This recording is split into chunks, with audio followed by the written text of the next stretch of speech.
আসসালামু আলাইকুম, কেমন আছেন সবাই? আশা করি সবাই ভালো আছেন। আমি আজকে একটা বিষয় নিয়ে আলোচনা করব, সেটা হচ্ছে অনলাইনে দেখতেছি যে সবাই একবারে ফার্স্ট হইতে চায়, বুঝছেন? ইসলামী দলগুলোর বিশেষ করে আমি বলতেছি যে আপনারা একটু স্যাক্রিফাইস করা শিখেন। আপনারা যদি স্যাক্রিফাইস না করেন তাইলে কিন্তু ইসলাম কায়েম হবে না দেশে। যদি বিএনপি আবার ক্ষমতায় আসে তাহলে অবস্থা খুব খারাপ হয়ে যাবে।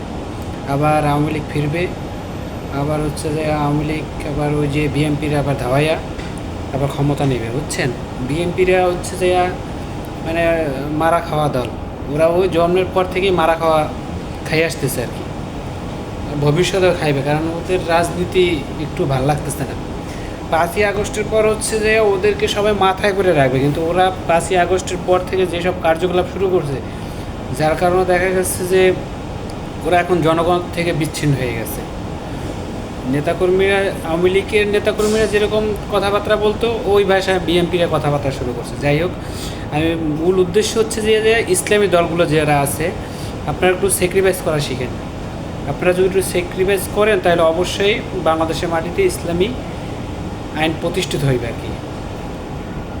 দেখলাম যে চরমোনাই পীর সাহেব, উনি মনে হয় একটু জর্দা বেশি খাইছে আর কি। ওনার নিয়ে আসলে কথা বলা ঠিক না, তারপর বলি উনি মনে হয় একটু জর্দা একটু বেশি খাইছে পরিমাণ, যার জন্য একটু কথাবার্তা অন্যরকম বলতেছে। ওনার তো আমি মনে করি শিক্ষা উচিত। ওই যে 24শে নির্বাচনে যাই কিন্তু মারি একটা খাইয়ে আসছে, তারপর ওনার হয় না।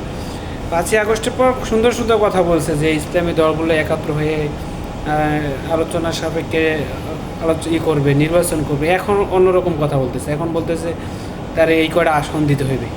এই একটা কথা রে ভাই, আসন তো দিবে ঠিক আছে, যে যেরকম যেখানে পাওয়ার যোগ্য তার সেইরকম দিতে হইবে আর কি, এটা ঠিক আছে। স্যাক্রিফাইস করে সবারই নিতে হইবে।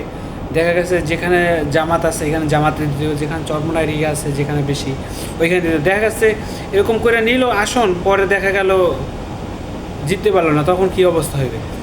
আর তাদের আছে চরমোনাইয়ের অনেক আছে, সমর্থ আছে দেশে, তাই বলে সব জায়গায় আছে তা তো আর না। জামাতের আছে, এনসিপির আছে, এই সিস্টেম করে আপনার হচ্ছে দিতে হবে। তাহলে ওরা হচ্ছে দেখলাম যে জোট করতে চায় না, যে অবস্থা বলতে পারতেছিলেন যে চরমোনাই কী করে আসলে। আসলে ওরা বিএনপির মতো মারা খাইবে। তবে জামাতের বিষয়টা কি, জামাত তো আগে থেকে হচ্ছে ওই যে দাদা বলছিল যে ছাগলের 3 নম্বর বাচ্চা ওরা হচ্ছে, ওরা একবার এর সাথে একবার ওর সাথে যায়। দেখা যাক এখন কী হয় ভবিষ্যতে। আল্লাহ পাক দেখি ইসলামী আইন প্রতিষ্ঠিত করার কোনো থাকে কি না বাংলাদেশে। আর একটা কথা বলি যে সেটা হচ্ছে যে আপনার ভুলেও বিএনপি যদি বিএনপিরে ভোট দিয়ে না, ডাইরেক্ট কথা বলতেছি, বিএনপিরে ভোট দিচ্ছেন মানে আবার আওয়ামী লীগ। ওই যে কালকে একটা ভিডিও দেখলাম যে একটা মহিলা বলতেছে এখন আমরা বিএনপিরে ভোট দিব, বিএনপি মানে আওয়ামী লীগ, আওয়ামী লীগ মানেই বিএনপি। কারণ ও বলছে যে যদি এখন বিএনপি ক্ষমতা আসে তাহলে 10 বছর পর হলেও আওয়ামী লীগ ক্ষমতায় আসতে পারবে, এরকম বক্তব্য দিতেছে রে ভাই। আর সেখানে আপনারা এখন বিএনপিরে নিয়ে আসতেছেন। বিএনপি, তারেক রহমান সাহেব কি রাজনীতি বোঝে? আমি অতটা পলিটিক্স বুঝি না, রাজনীতি বুঝি না, কিন্তু ওই যতটুকু বুঝো ওই থেকেই বলি যে বিএনপির নেতাকর্মীরা এখন আওয়ামী লীগের ভাষায় কথাবার্তাও শুরু করতে রে ভাই। এরকম কথাবার্তা হইবে, বললে হইবে নাকি? দেশের জনগণকে এখনো বোঝাই নাকি? দেশের জনগণ বোঝে না কিছু কীরকম কি? এই কি আগে আমরা শুনছি যে আওয়ামী লীগ বিএনপি, আওয়ামী লীগ বিএনপি, এখন কি আর ওই দেশ আসছে নাকি রে ভাই? এখন সবাই সচেতন হয়ে গেছে।